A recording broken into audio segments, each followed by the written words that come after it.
지금 20여 년이 지나고 나니까 지금 6만에서 지금 6만 8천 정도 됩니다. 이렇게 자꾸 인구는 감소되고 있습니다. 그런데 그 넓은 땅 중에서도 2차, 3차 산업 이상이 없어요. 생산시설이. 그래서 1, 2차 산업 위주기 때문에 넓은 농토에서 나오는 농산물, 그 다음에 우리나라 지형과 비슷한 삼면이 바다로 접하고 있어가지고 바다에서 나는 수산물, 그래서 농수산물이 풍부하게 나오는 것이 우리 해남이면서, 또 반대로 이 공간 시설이 없다 보니까 아주 그 공기가 맑고 이 천혜의 그러한 깨끗한 환경을 유지하고 있습니다.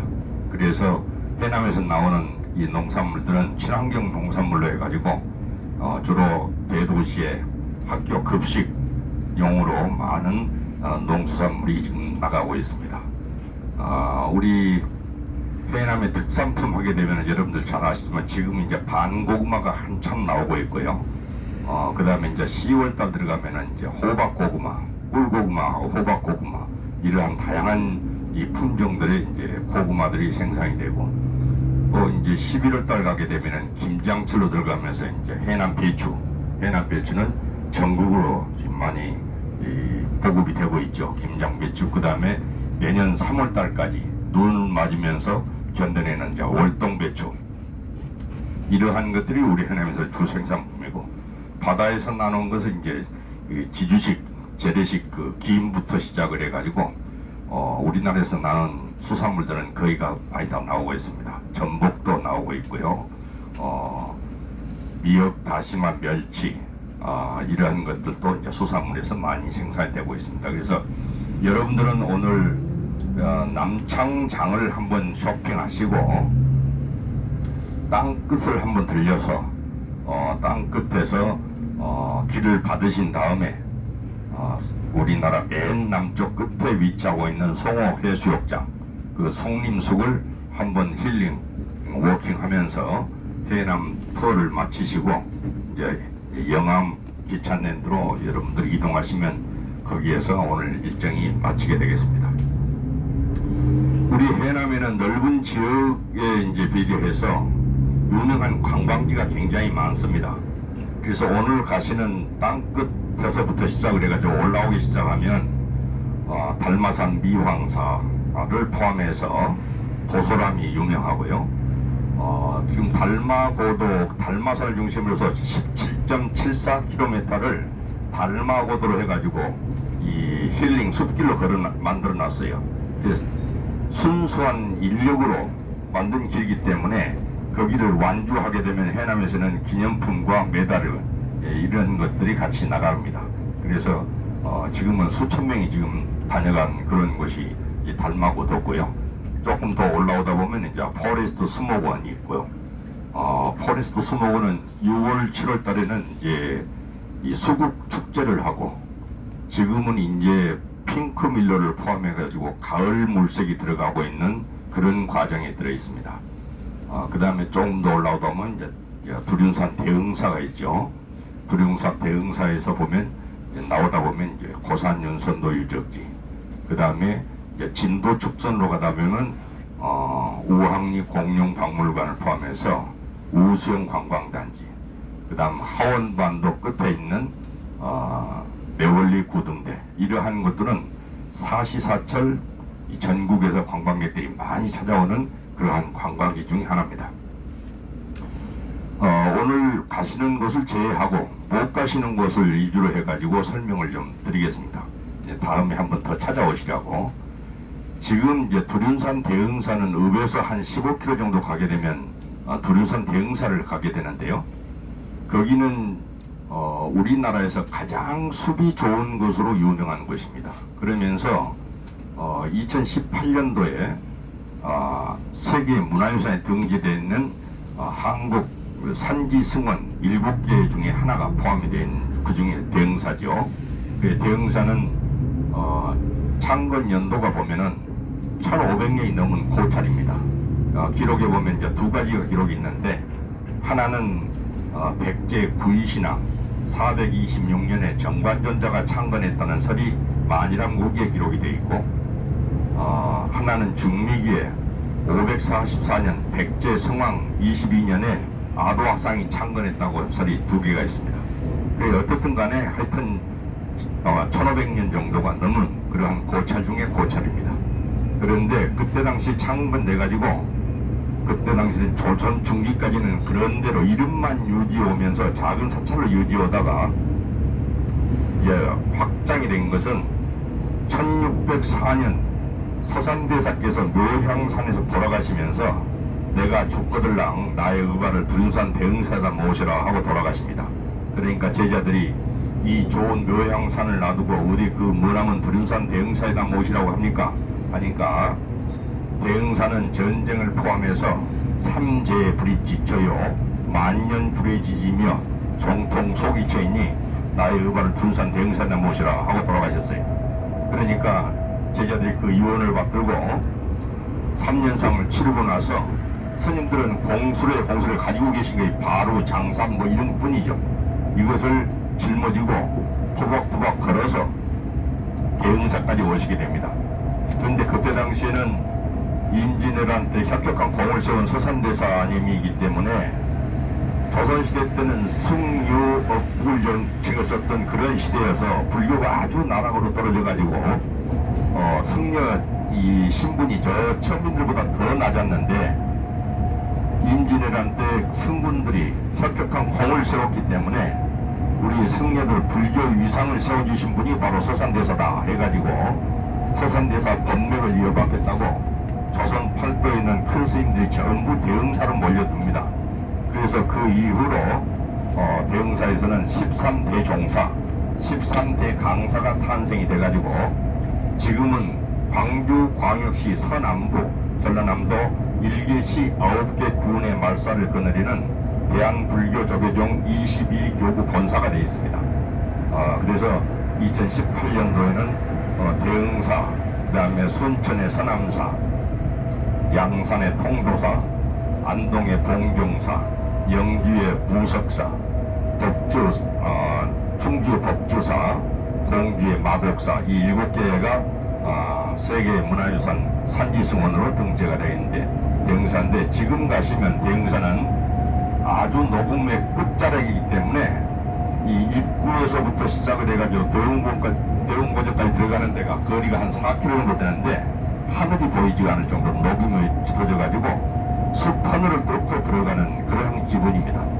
근데 그것이 이제 11월 첫째 주가 되면은 이게 오색 단풍이 들어가지고 우리나라에서 가장 늦게까지 단풍을 볼 수 있는 것이 우리 대흥사고요. 그 다음에 12월 말부터 1, 2월 달에는 이 낙엽이 다 지고 앙상한 가지에 눈이 쌓이게 되면 설경이 기가 막힌 곳입니다. 또 그리고 4월달, 5월달에는 그 앙상했던 가지에 새싹들이 연초록 새싹이 쫙 나게 되면 아주 새순 그 새싹이 볼만한 그래서 사계절이 아름다운 그런 볼거리가 되는 것이 우리 대흥사죠. 그래서 대흥사는 가시면 그냥 보시지만 말고 이 산책로로 쭉 힐링숲을 걸으시면서 해설사 도움을 받아서 해설을 들으시면 보다 더 유익한 그러한 이 투어가 될 것입니다. 그리고 이제 대흥사에서 한 10여 분 나오시다 보면 오른쪽 편에 벽음산 밑에 고산 윤선도 유적지가 있습니다. 거기는 저는 이제 고산 윤선도 선조님의 13대선입니다. 근데 거기에 이제 전시관, 박물관이 있는데, 그 고산 윤선도 유적지가 거기에 있지만은, 거기에 터를 잡으신 분은 고산 윤선도 선조님의 고조 할아버지, 어촌 윤효정 선조님께서 터를 잡았어요. 그래서 지금도 정소는 집을 지키고 있으니까, 근 600년의 역사가 이어지고 있는 우리 해남유시 산시라고 보면 됩니다. 그러면서 조선 중기로 넘으면서 이제 고산 윤선도 선조님이 나오고 공제 윤두서 선조님이 나오죠. 그래서 거기에는 이제 박물관에는 고산 윤선도 선조님의 이제 문학 작품들, 오우가 어부사시사 이란 원본들과 그 증손자인 공제 윤두서 선조님의 자화상 국보 240보를 포함해서 이 박물관에는 4,600여 점의 유물이 소장이 되어 있고 국보 한 점과 보물이 10점이 소장되어 있는 곳이면서 거기는 이제 1400년대 후반에 터를 잡고 지금도 정선 집을 짓고 있으니까 우리나라처럼 외침도 많고 정변이 많은 이런 나라에서 한 집안이 한 터전에서 이 많은 부를 유지하면서 그렇게 오랫동안 유지할 수 있었던 것은 터가 좋았기 때문에 그렇다, 이렇게 얘기를 하죠. 그래서 우리나라에서 몇 안 되는 명당 중에 명당이다. 그래서 이 풍수지리를 공부하는 학생들이 많이 찾아오는 것이기도 하고, 그래서 거기는 박물관에 들어가서 유물도 보는 것도 의미가 있지만 거기 뒷산에 가서 이 좌청룡 우백호 전주작 후현무하는 그런 풍수지리에서 얘기하는 사신이가 어떻게 되어 있는가 하는 것도 보는 것도 상당히 재미의 하나라고 볼 수가 있습니다. 그리고 거기에서 이제 다 보시고 나서 땅끝 순례 문학관으로 이제 가셔서 근현대 해남 지역에서 나오는 작가들의 이러한 작품들이 쭉 전시가 되어 있기 때문에 그걸 감상하시면서 시간을 보내시는 것도 아주 유익한 그러한 문학 탐방이 될 수가 있고요. 거기에서 다시 이제 차를 타고 진도 축선으로 가다 보면 해남읍에서 한 20분 가다가 오른쪽에 보면 이제 우왕리 공룡박물관이 있습니다. 그 우왕리 공룡박물관은 1984년부터 1996년까지 12년에 걸쳐서 하원반도 끝터리와 이 중간 지역에서 해남군 산인면 금오도, 그 다음에 영암 3호 이것을 막아버리는 거예요. 4.3km를 제방을 뚝을 막다 보니까 과거에 바다였던 곳이 이제 육지로 변하면서 거기가 여의도의 70배의 면적이 생깁니다. 그래서 과거에 바다였던 곳은 물이 차면 이제 바다가 되고 물이 빠지면 육지가 되고 이랬던 곳인데 이게 간척을 하다 보니까 이제 육지로 변하면서 과거에는 물속에 들어있던 것이 노출이 될 때 보니까 거기에서 공룡 흔적들이 이제 발견이 된 겁니다. 그래서 세계 공룡학자들을 전부 다 초빙해가지고 3년에 걸쳐 대대적인 발굴 작업을 합니다. 그래서 2007년 4월 27일 날 메인 전시관은 이제 1,400평이 1, 2층으로 지어져 있고 그 보호각이 3개가 이제 공룡 흔적들이 쭉 되어 있는 그 10만 평 부지가 전부 다 천연기념물로 보존이 되어 있어가지고 공부하는 학생들, 자연을 공부하는 학생들부터 시작해가지고 한참 공룡을 좋아하는 호기심 많은 유치원생들까지 연중 많은 사람들이 다녀보는 곳이 또 이제 공룡박물관입니다. 그리고 조금 더 한 15분 가게 되면 이제 우수영 관광단지가 나오죠. 우수영 관광단지는 지금 작년 9월 달에 케이블카가 연결돼서 명량 해상 케이블카가 해남 우수영하고 진도 만금산을 연결해서 920m 구간을 명량 해로를 갖다가 이 케이블카를 타고 구경할 수 있도록 그렇게 되어 있고요. 명량 울돌목을 갖다가 이제 위로 걸어서 볼 수 있도록 이 스카이워크가 설치가 되어 있습니다. 그 우수영은 전라 우수영이죠. 전라우도 수군절도 처치 사용이 있던 것이 바로 이제 줄여서 우수영 그러는데, 이 남해안에는 전라도에는 전라 우수영 자수영, 경상도에는 경상 우수영 자수영 이렇게 있었어요. 그러면 우수영, 바로 우리 해남은 우리 한반도 지도를 보면 맨 왼쪽에 있는데 어떻게 우수영이냐, 여수는 왜 자수영이냐. 그러면 저 한양에서 임금님이 이렇게 내려다봤을 때는 이쪽에는 우수영이 되고 여수는 자수영이 되는 겁니다. 그리고 거제도는 거제 충무 거제는 경상 우수영이 되고 부산 동래는 경상 자수영이 되는 것이죠. 그래서 거기가 별로 이제 1444년에 세종 임금 때에 와서 무한 대굴포에 있던 수군 본부를 그쪽에다 옮기는 거예요. 우수영에다가. 왜? 이 남쪽 지역에 왜구들이 하도 많이 창궐해 가지고 남자들을 잡아다가 노예로 팔아먹고 부녀자들을 겁탈하고 농사를 지어놓으면 전부 약탈해 가고 이러기 때문에 이 수군 본부를 전부 다 이 남쪽으로 이전을 시킵니다. 그래서 임진왜란 직전에는 전라 우수영에는 이혁기 장군이, 전라 자수영 여수에는 이순신 장군이, 경상 우수영에는 원균 장군이, 경상 자수영에는 박홍 장군, 내 장수가 지금으로 친다면 이제 해군 투스타 되죠. 이런 사람들이 이제 외구를 맡기를 임무를 받고 거기에 배치가 된 것이죠. 그랬다가 1592년 4월 13일 날 도요토미 히데요시가 이 명나라 대륙을 치기 위해서 조선을 상륙하게 됩니다. 그것이 바로 이제 임진년이었고 임진왜란이라 그러는 것이죠. 그래서 일본 놈들은 바로 부산을 상륙해가지고 대구, 대전, 한양을 20일 만에 점령을 해버리고 평양까지 2달 만에 먹어버립니다. 그리고 나니까 그때 당시에 이순신 장군은 여수에서 이 철통같이 전라도 바다를 지키고 있었는데 부산을 지키는 박홍 장군은 하루아침에 일본 배 700여 척이 돌아다니니까 도망가 버려요. 그리고 그 소식을 바로 옆에서 듣던 원규는 이거 일본군한테 뺏기면 안 된다 가지고 무기하고 식량을 전부 다 바다에다 수장시켜 버리는 거예요. 그리고 배가 없었어요. 3척밖에 없었습니다. 그러니까 일본 놈들은 무주공산 그러한 지역에 일진부터 구진까지 무려 20만 명이나 부산을 상륙해 가지고 파죽지세로 올라가게 된 것이죠. 그때 이순신 장군은 일본은 틀림없이 이 전라도 바다를 통과해서 서해안으로 올라올 것이다라고 예측을 하고 지키고 있었는데 한 20여일 되니까 선조 임금이 한양을 버리고 피난을 갔다는 소식이 이제 전선까지 들리는 거예요. 그러니까 이순신 장군은 이거 전라도 바다만 지켜서는 안 되겠구나 해가지고 그때부터 경상도 바다까지를 책임을 지고 일본 배를 경멸을 시키죠. 그러니까 일본 놈들은 평양까지 올라갔다가 더 이상 보급이 두절돼 버린 거예요. 일본 본토에서 식량이네 탄약이네 이러한 의복이네 이런 것들이 계속 보급을 해줘야 명나라까지 올라갈 텐데 보급이 두절돼 버리기 때문에 이제 평양에서 갇혀버린 것이죠. 그래서 그때 당시 평양 인구는 10,000명 정도밖에 안 됐어요. 그런데 식량이 떨어지니까 평양 시내에 있는 조선민족들 식량을 전부 다 갈취해 먹어요.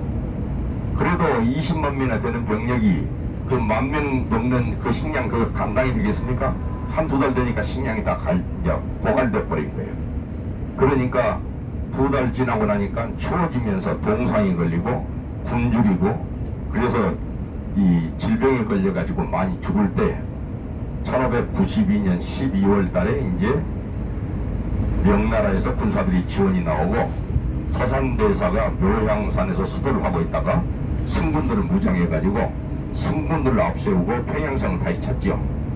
그리고 그 여세를 몰아서 한양을 다시 찾습니다. 그래서 1593년 4월 달에 한양을 다시 찾고 저 의주까지 도망갔던 선조를 모셔오고 그러고 나니까 일본 놈들은 우리 싸우지 말고 협상을 하자 해가지고 어디까지 도망가느냐 저 울산 서생포로에서 부산 동래 순천까지 이 동남해안 이쪽까지 도망가가지고 거기다 외성을 쌓고 거기에서 협상을 하게 됩니다.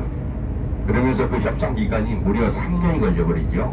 그래서 1592년 4월 13일 날 상륙을 해가지고 1593년 4월 달에 한양을 뺏기고 협상을 시작을 해서 1594, 95, 96년 3년 동안 협상을 하는데 협상 결과가 답이 안 나오니까 다시 전쟁을 준비하라는 것이 이제 정유재난입니다.